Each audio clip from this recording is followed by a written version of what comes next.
Last week we started on the need for collecting the biographies of the companions of the Holy Prophet Muhammad.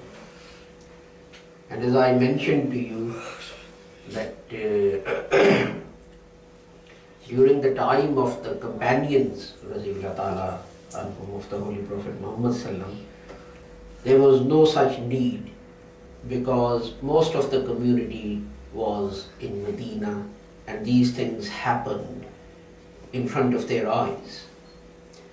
But interestingly, even so, when one companion would say something, the person who he would say it to would ask him to find a witness or evidence of that thing. There's one example of Hazrat Umar. He went and he knocked on the door of a famous companion, I forget his name now, and he knocked once and twice and thrice, and the companion, and he kept on knocking. Eventually this person came out and he said to Hazrat Umar, haven't you heard the saying of the Holy Prophet that if you knock 3 times and the person doesn't answer, then you should leave, but you should not become irritated or think bad of that person in your heart. And Hazrat Umar said, find me a witness in front of whom the Holy Prophet said that. And of course this companion, although he found the witness, he was very annoyed with Hazrat Umar. Having found the witness, he said, "Oh Umar, do you doubt my honesty or truthfulness? Or do you think that I will attribute something to the Holy Prophet Muhammad that he did not say?" And Hazrat Umar said, "No, that thought didn't even cross my mind, that you could tell a lie or you could be dishonest and so on. But the principle is that if a person says something or attributes something to the Holy Prophet Muhammad, he must be able to justify it and produce evidence and a witness to that." So although these people were on a very high station as far as honesty and truthfulness and these things were concerned, they were still asked to justify. The Holy Prophet said this, okay, prove it. Of course then, as the community spread and time passed, those who came later weren't so careful about these things. So the leaders of Muslims, they set about collecting together the stories or the biographies of the lives of the companions of the Holy Prophet Muhammad. And this came about, there were 3 who were, let's say, prominent in this. There was Hassan of Basra and Muhammad bin Sirin, who are regarded as leaders of this sort of branch. And interestingly, Bosworth says that this is unique amongst the Muslims, that they had such love for their Prophet that they even preserved the biographies of his companions. And there's another, I think a German author who comments, and he says that it was such a valuable effort on their part because it made the life of Muhammad shine like the sun, because there's no aspect of it, the Holy Prophet's life, that is hidden from anyone. So although it's called Ismail Rijal or Ilmul Rijal, Rijal means men. Of course it doesn't just include men, because there were prominent ladies who narrated hadith. The most prominent among them was the wife of the Holy Prophet Muhammad, Hazrat Aisha, who was a great muhaddis and a scholar in her own right. And some people, actually I found it amusing, some people say that 2/3 of our knowledge of the life of Holy Prophet, of Hadith and so on, came to us through Hazrat Aisha. And there are some incidents to which only she could have been a witness.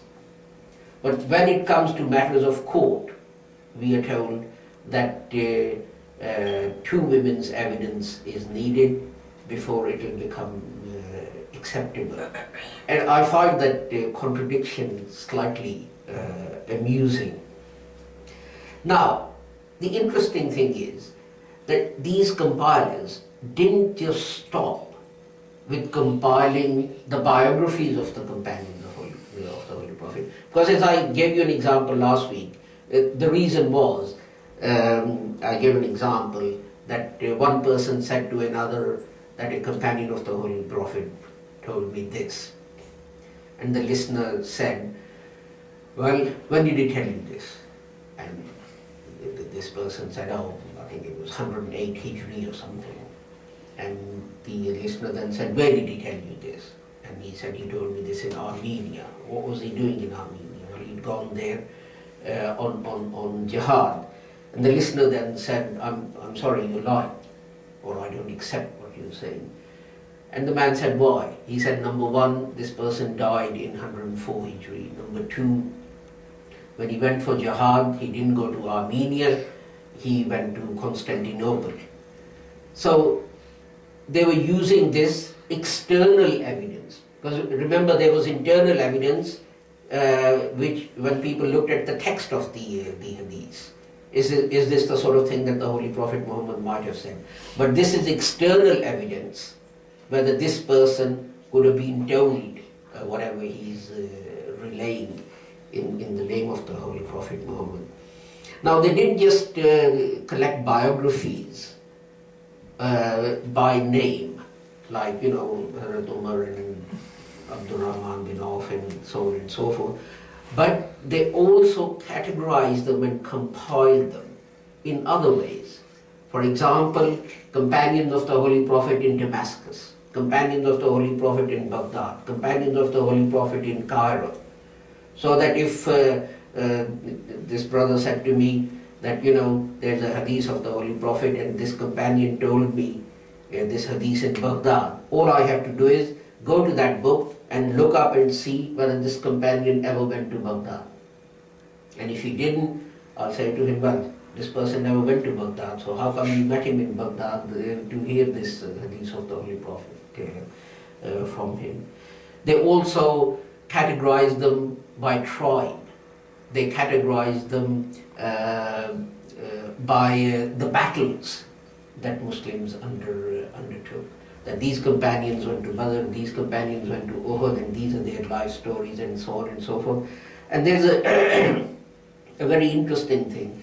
There's a famous historian in Islam called Waqidi, and the Muhaddiseen reject hadiths which are attributed to him. They say he's unreliable. Now you would wonder whether Waqidi had been dishonest, or he lied, or he done something else. But his fault was this. Whereas other Muhaddiseen would say, this person told me so many people went to Badr, this person told me that there were so many horses with them, this person told me there were so many camels with them.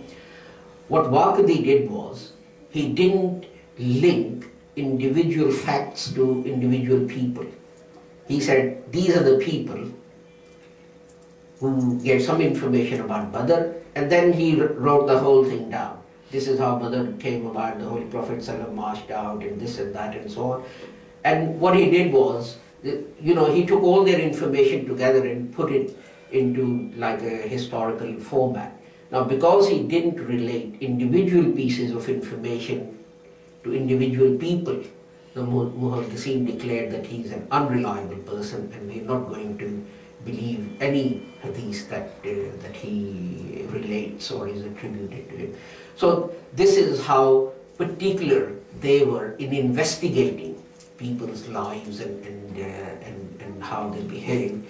And this is the trouble that they were. In fact, even today I understand work is still being carried on in many cities about the companions that visited different cities.